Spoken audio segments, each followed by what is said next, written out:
Today's reading comes from the book by Diane Collins, Do You Quantum Think? Everything in your life depends upon the depth with which you take it in. The awareness you awaken yourself to around that experience, that person, that book, that teaching, that topic. The richness of our experience and the effectiveness of our ability to create are both indelibly linked to the multi-dimensionality we acknowledge. This means living the wisdom of knowledge at the edge of discovery, in sync with the inner knowing that is universal beyond culture or credo. I invite you to take these words within for a few minutes with me.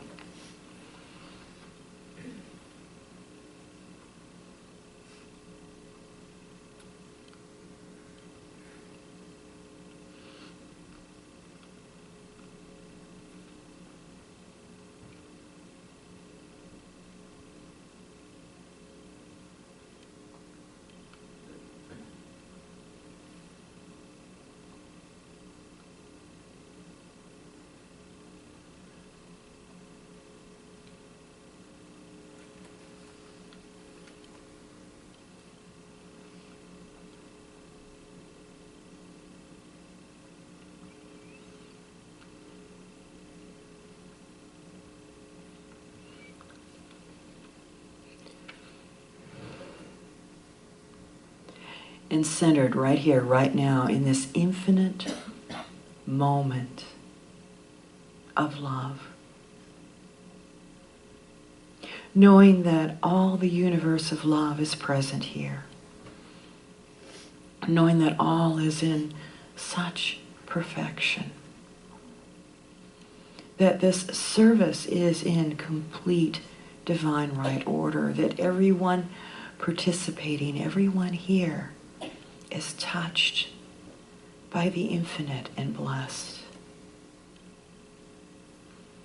I give thanks for all that occurs here this day. I give thanks for the richness of the blessing of this moment. And I say, thank you. And so be it, and so it is. Amen.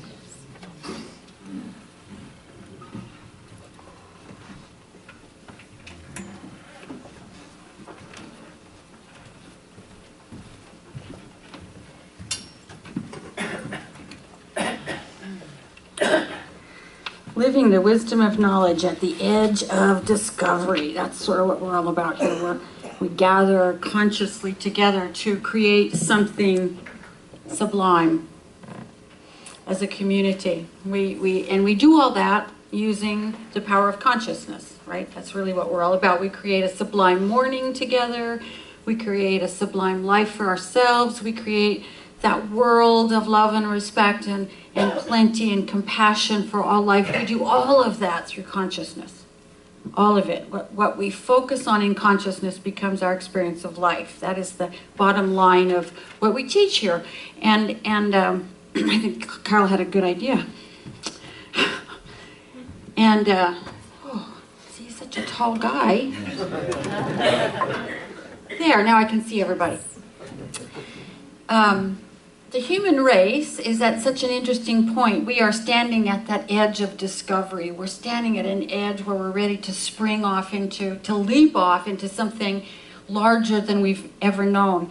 And we're slowly becoming aware of all of the dimensions that we live in and becoming conscious of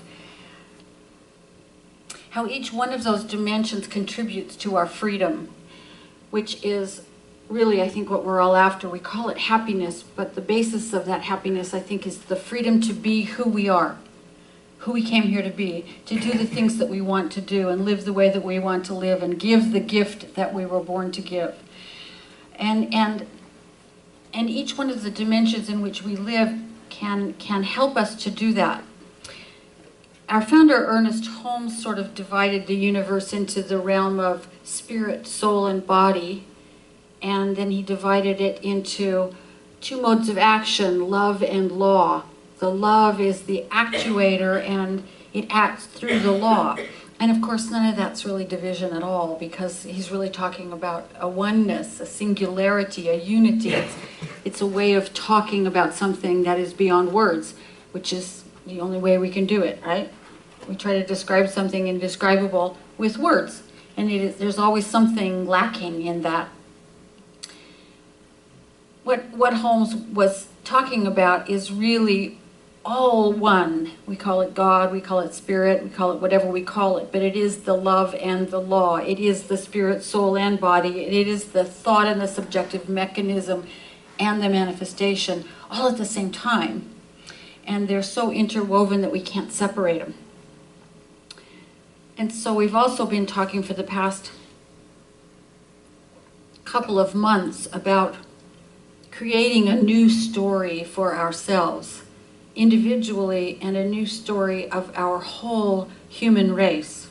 A story that is a leap in consciousness for us all, that lets us leap out of our old story, which we've been not only raised up in, but our parents and our grandparents and our great-grandparents were raised up in, and reinforced it in us, as does our society. You know, it's the old story that war is inevitable and the poor will be with us always, and that hatred is sometimes justifiable, or anger is sometimes justifiable, and prejudice and profit at any cost, and all of the things that have got us to this place of leaping off into something larger. So I want to pull together the strands of awareness we've been discussing around this idea that we live in many dimensions at once, because sometimes we get stuck in one and it affects all the others, and we don't quite know where we're stuck. And as our reading says, everything depends upon the depth with which we take it in, the awareness we awaken ourselves to. So this is just another doorway into a greater awareness. Awareness leads to an expansion of consciousness. Even just being aware of something, just the tiniest bit aware, makes an opening into a greater consciousness about it. So all we're going to do today is sort of awaken a little bit more awareness in ourselves. It's an interesting thing the way that works. I was talking with somebody the other day, and she said, once you know, you can't not know. Amen and hallelujah, right? I mean, sometimes we think we want to go backwards, but we can't, because once we know, we can't not know ever again. So we have all these dimensions of life. Some of them are really basic, and some of them we know not even intuitively, because they're just so obvious. You know, the physical one is the most obvious. It is the field of ordinary matter and our physical bodies and the stuff that science measures. And there's also the energetic dimension that we've discovered in the last 100 years, the energetic dimension of form. It is the energetic field that holds it all together. You know, energy and matter are interchangeable according to Einstein's theory of relativity, yet there is an energy that's necessary to keep things in the form that they're in. We talked a lot about the electromagnetic field of the heart, which is enormous and extends out beyond us, way farther than the energetic field of the brain. But both of those fields are always interacting with everything and everyone around us. We also have the virtual dimension of mind, our conscious mind, the virtual dimension. Think about books. Somebody writes a book and they sort of distill down their thought, maybe their whole lifetime of thought, and they put it out into this field of virtual sharing, and other people read it and understand. And even now, we don't even read books anymore, right? They're all in the virtual field. We e-publish books, and there's a whole community that gets built up called readers, and We share our ideas through printed word, through electronic word, all sorts of ways. And we also know through this virtual field that is the one mind that we all live in, that our minds can affect other people. That's why we pray for other people, hoping to, well, in our own awareness, we change our mental picture of them. And then there's the spiritual dimension of heart, the place where all the other fields come together, the place where we experience oneness and interconnection.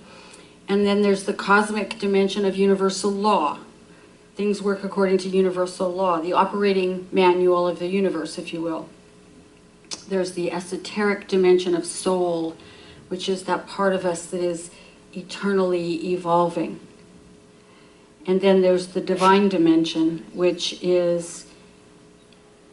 encompasses and holds together everything else, all creation, and is both immanent and transcendent and known and yet the ultimate mystery all at the same time. And we live in every one of those dimensions all the time. And each dimension has a particular intelligence that contributes to our overall intelligence. And so as we, how did she put it? As we take in depth each one of these dimensions, our overall intelligence increases, our overall awareness and consciousness increases. I read it this way. I thought this was a great description. God, the divine source, differentiates as soul, becomes enlivened as spirit, acts through and according to universal law, becomes defined in thought, activated in energy, and manifested in matter. And we're it, right? We're all of that. And it's done unto us as we believe, which is thought plus feeling or a belief. It's done unto us as we believe, and our belief takes form in our experience, all in accordance with the universal law, according to our cosmic purpose. Our soul intelligence is that yearning for oneness.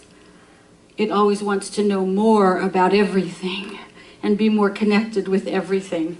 And our mental intelligence is the part of us that can dream and create newly in imagination. And our emotional intelligence is that which responds from the very creative source of ourselves. And our spiritual intelligence connects us to each other. And the more connected we are through the field of heart, the emotional field, to spirit, the more alive we are and the more life force we have. So we're living in all of these dimensions at once, and it becomes a really interesting thing because we find out the places where we're out of sync, with one or other of these dimensions. And we sort of become aware of where we're out of sync, and we also become aware of how everything we run into is also existing in all of those dimensions at the same time. So I want to use a really common, mundane, banal, very tricky, frightening, scary concept to illustrate this. Money. Money is such a thing, isn't it? Such a thing for us all. It's important to every one of us because the society we live in bases exchange on money. We're in relationship with money, whether we admit it or not. Even if we say money doesn't matter, we have a relationship with us. We still take it to the grocery store to change it into something to feed our life energy. We always have a relationship with it. Deeply and intensely, we're in relationship with it. We can't be in this society and not be. First of all, it's what allows us to survive, to eat, and to be housed and clothed and fed. And it's what enables us to have the freedom to develop our gift in many cases. If we need education for it, or we need training, or we need supplies, or we need space, or whatever it is, money is the thing that allows us to express our gift. And it gives us the freedom to go where we want to go and do what we want to do. And so what I want to look at is how we're involved with money in each one of these life dimensions. Because if we can get there with money, it's a very elusive thing for a lot of us. Then we can get there with anything. Because often we carve money out of the spiritual realm and put it over there You know, it doesn't belong to spiritual development. It's a very important part of spiritual development, I think, because it is the medium by which all energy in our earth plane gets exchanged. So I think it's a really important thing, but often we kind of put it over there and say, oh, that's not spiritual. When we believe that, we get stuck because we fail to recognize its existence in all of the same realms that we exist in. In the physical realm, as I say, we exchange money for stuff, right? The value of money is what we agree it should be. It's not very complicated. And then we get to the mental dimension, and we can get stuck right there. We can get stuck with the way we think about money. Lots of mixed messages, lots of mixed messages. We're told it's really good to be rich, but that having money is also bad. It's confusing. If somebody amasses a huge collection of stuff, like that fills their whole house, what do we call them? A hoarder. There are television shows about it, right? But if someone amasses more money than they or their descendants could ever spend, we call them a hero. It's an odd thing. We put them on a pedestal somewhere. At the same time, we find something quite sinister about them. Very confusing thinking around money, I think. We've been taught it's good to be wealthy. We want to be wealthy, and having wealth is bad. Money makes the world go round. Money is the root of all evil. If you're so smart, why aren't you rich? You know, you hear all these things. It's easier for a camel to go through the eye of a needle than it is for a rich man to enter the kingdom of heaven. We get such confusing messages about all of this. On and on and on and on. So first of all, we're confused. And so what happens is we find ourselves some habituated pattern of thinking, and we just ride it for the rest of our lives most of the time. It's our old friend, the least action pathway. How can I go about this with the least amount of work and pain possible? So the result is that we know and live from the truth about ourselves in many areas of our lives. We know that what we think and dream and develop a mental equivalent for and embolden with our feelings shows up in our lives. We know that, right? We can do it with our relationships. We can do it with our work. Sometimes many of us can do it with our health, and then we run into this subject of money and fall right back into the old thinking. The voice that says, you have to work your fingers to the bone, or money's really difficult to come by, or that thing that makes us afraid we're going to lose it all, or whatever it is, whatever the least action pathway is. The point is that in order to live freely and fully, we have to develop a conscious relationship with money. We have to develop a conscious relationship with everything in our lives, including money, in all its dimensions and in all our dimensions. We know that money doesn't resolve the longings of our spirit, but we also know that money can facilitate us resolving the longings of our spirit. Money can help us connect with others, whether it's by phone or a plane ticket or whatever, however it is. But only consciousness can really bring us what we want, and that's freedom. And consciousness around money is part of the freedom to live and create and produce a fabulous life and absolutely fully give the gift that only we can give. So when we begin to understand our relationships in all dimensions, we get freed up. And so the first thing that we talked about, the first thing with any shift is intent, right? The intent is to see money in all its dimensions, in all of our dimensions in relationship with it. And we keep coming back to the easy one, medium of exchange in the physical realm. We understand that. In the virtual realm, money is an idea. How do you think you make those little, when you transfer from your your savings account to your checking account so your checks don't bounce? You're doing it in virtual space, right? It's a virtual transaction. It's a medium of exchange in the virtual dimension with debit cards and credit cards and all that stuff. We have an idea in our minds that we think we can do something, we can create something that other people will exchange their life force for, and we make it, and they give us money for it. It's a medium of exchange of life force that we're talking about. That's what money is. We use our money to buy the things that other people have created because they're better at it than we are. And they pay us money to do, what we're created to do. All of that is, the idea of money that extends out virtually in all directions. In the energetic dimension, money is the flow of energy through a system of exchange. It's that life force. I go to the grocery store and exchange what I have accepted in exchange for my own life force. I then give to someone else in exchange for what they've created with their life force. Groceries, It's all exchange. It is all an energy exchange. And it follows universal law. It follows universal law like everything else. We can energize our money with our intent. We can energize our thoughts and words and deeds in the same way. So instead of asking yourself in any exchange of energy whether the price is right, ask yourself whether the energetic is right. Have you ever had that urge to just leave somebody an extra large tip because the energy isn't right any other way? Mm-hmm. That's what I'm talking about. When I was in Mexico, I went shopping and people would always say, why didn't you barter them down? Because it didn't feel right to me. It was so cheap already. I wanted to give them more than they were asking for it because I know how hard they worked for it. And it was very cheap already. I wasn't there to get it for the least price. I was there to talk to these people and find out what went into the making of this object. So energetically, does it feel in balance to you? And if not, what do you have to do to get it in balance? Money in the spiritual dimension is the representation of our connection to God. Raymond Charles Barker said, money is God in action.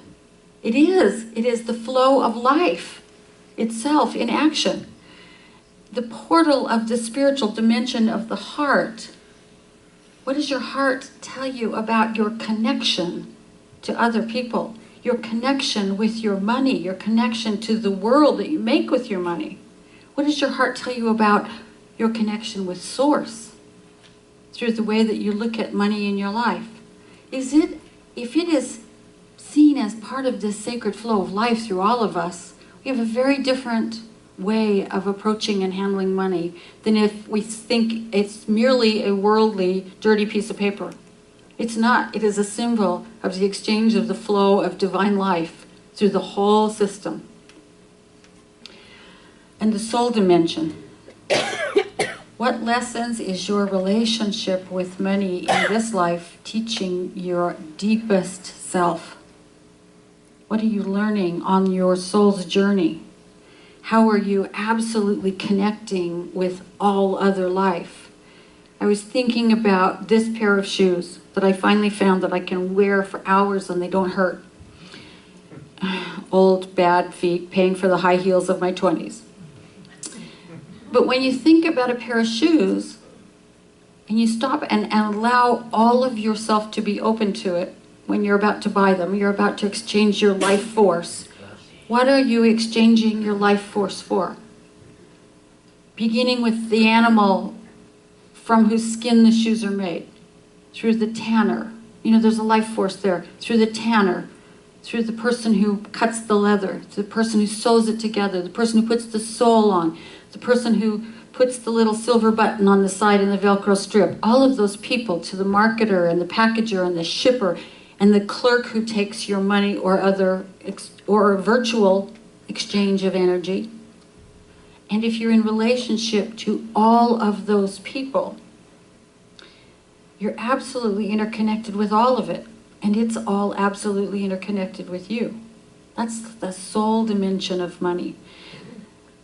The way that you use money or the way that you earn money is the way you are expressing your soul's purpose right now, right? The way that I earn money right now is much greater expression of who I came here to be than ways I've done it in the past. And the way I spend it, when I'm thoughtful about it, is also an expression of my soul's purpose. Like, the places I give my money and those energetics I have to balance out because they don't feel right or because of my deepest self. Money represents creation and creativity in all of its dimensions. It's a way of exchanging our divinely bestowed talents and receiving someone else's divinely bestowed talents. That's really what it comes down to. So this kind of awareness expands us. It expands our consciousness about something really fundamental to all of it. The way that we exchange energy in our society. It shows us all of the points of entry. Do you see how much power there is in each one of those points of entry? It's the point of entry to something larger. And the same idea can be applied to anything in our lives.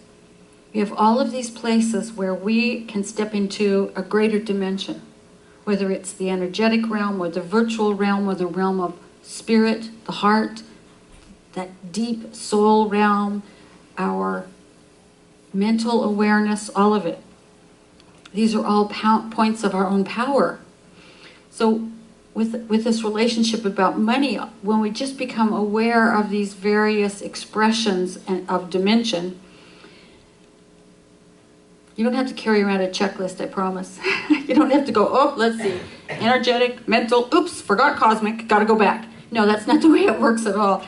This is simply the notion that the more aware you are, the more you open up to all that possibility and all those places where you can move out into a greater expression. It's all about your intention to be awake to your multidimensional nature, the multidimensional nature of life. It's about remembering that everyone and everything exists in all of those ways. And when we just look at the flat surface, we're missing 99% of our own ability to express and to be free and to live fully and happily and joyfully. It's about not getting stuck in one dimension to the exclusion of all others. It's about remembering all of those portals to power. It's about being the multidimensional manifestation of the life of God that we came here to be, really. When we start to live in this way where we're entering deeply into relationship with life, we make quantum leaps in consciousness. We make a leap to a deep place of respect for everything around us, for each other. We make a leap to the place of living with mastery and in freedom. And the more that we do that, and the more that we allow ourselves to expand our consciousness, the more we become all that we came here to be. And that's our purpose. That's why we're here, to simply give ourselves fully to this thing called life. So join me now and just allow your awareness to settle deeply into that inner sanctuary. At the center of each one of us is a place so still and peaceful, yet so vast, so infinite. It is the place where the spark of divine life that is us dwells. And as I allow my awareness to rest there, I remember that right where I am, God is, and that God is all there is. That there's nothing outside of this thing that we call spirit, universal intelligence, God, Allah, Father, Mother, infinite spirit. It goes by 10,000 names at least, but by whatever name we call it. It is the allness, the isness, the vastness of life itself. And right where it is, it all is, with all of the power of creativity, with all of the love of the universe, with all of the intelligence and wisdom of 14.5 billion years of eternity, in fact. And so right where each one of us is, it exists. And so knowing this, I speak my word for each one of us. I know that each one of us opens newly to each dimension of life, fully embracing the relationship that is there to be had, and fully leaping forth into whatever comes next. in terms of expansion and freedom and joy and happiness and abundance and health and peace and grace and all good things that each one of us has by right of birth, simply because we are. And knowing this, I give thanks. I give thanks for this time we have had together this morning. I give thanks for this community. I give thanks for each person here. I give thanks for life itself. And I release these words into the infinite law of mind, knowing it's already so, and so it is.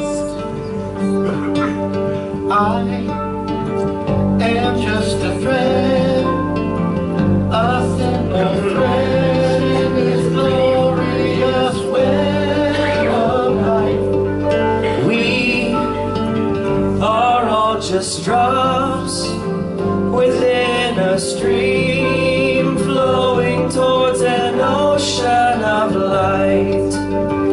We may forget where we come from. We may forget where we're going to. I might not see that you're a reflection of me as much as I'm a reflection of you.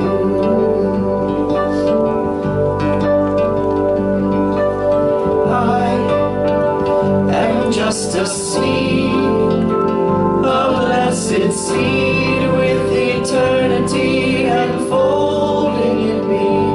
And I pray that as I grow, I will reveal the love that illuminates my soul.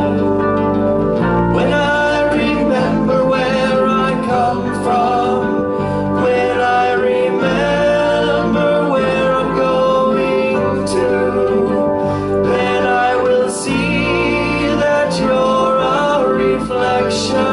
of me as much as I'm a reflection of you.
Of the infinite one, this is my simple prayer.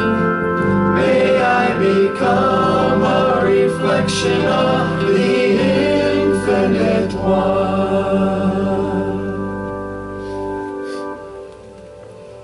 Amen. And we now have an opportunity to give in support of our work here at the center, but also to just take a moment to be grateful, to call to mind all of the blessings of our lives, to call to mind those people that we love, to call to mind the fact that we are conscious beings in this beautiful springtime world. And just simply to allow ourselves to be grateful for all of that. And to bless the giving, the offering that we give with that same gratitude. And if you're not able to give as the basket passes through your hands, simply bless this community and its prosperity and its ongoing work. And so let us affirm together, gratefully I give with an attitude of abundance. I know that as I give, so do I receive. And so it is.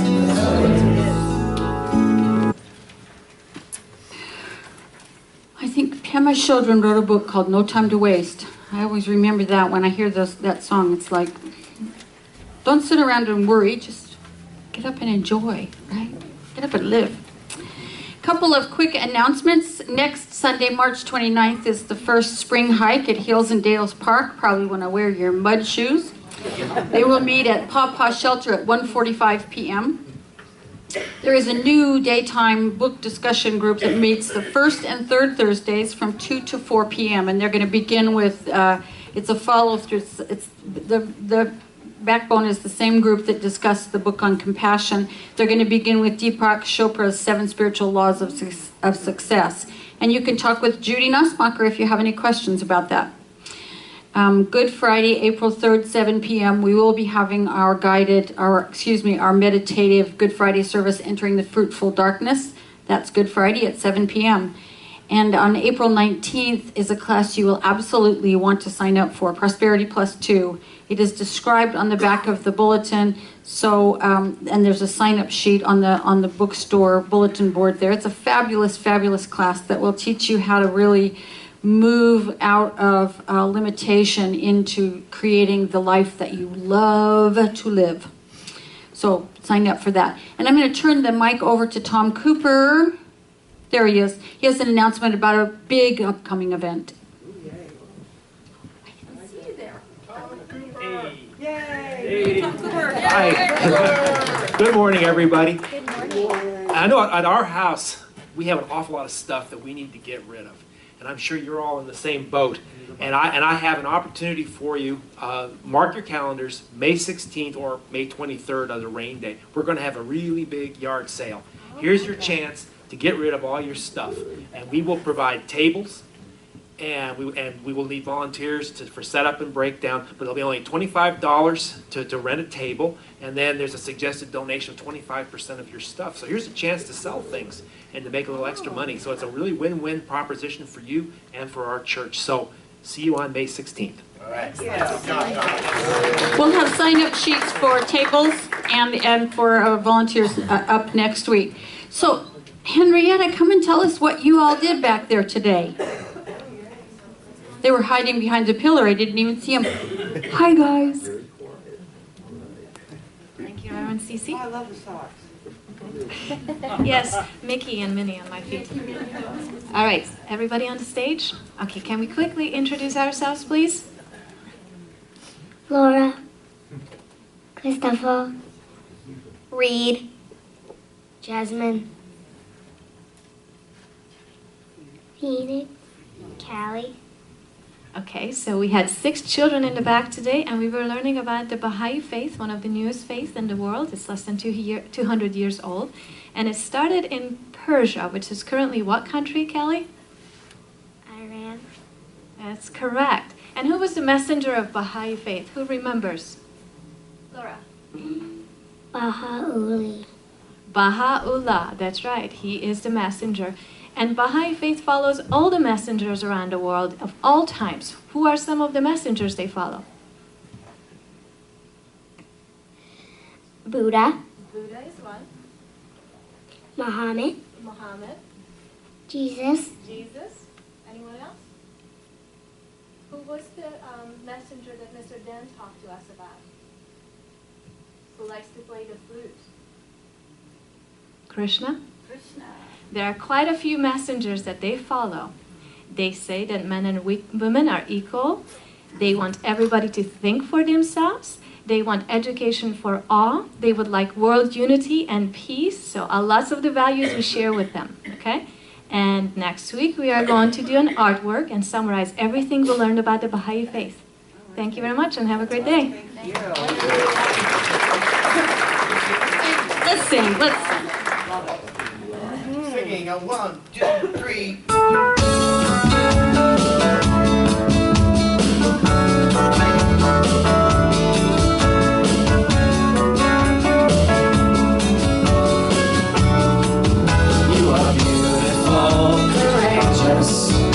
And wise beyond your ages.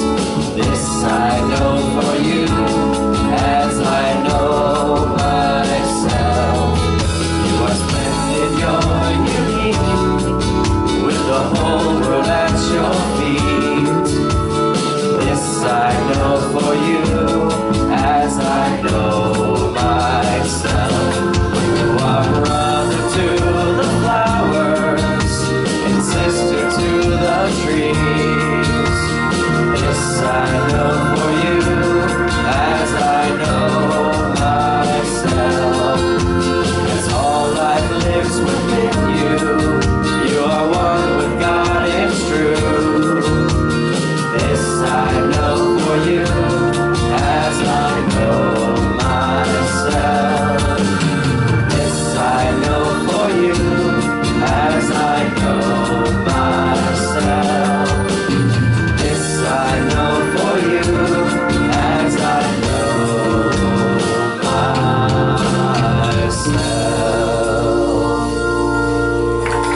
Laura knows all the words to that song.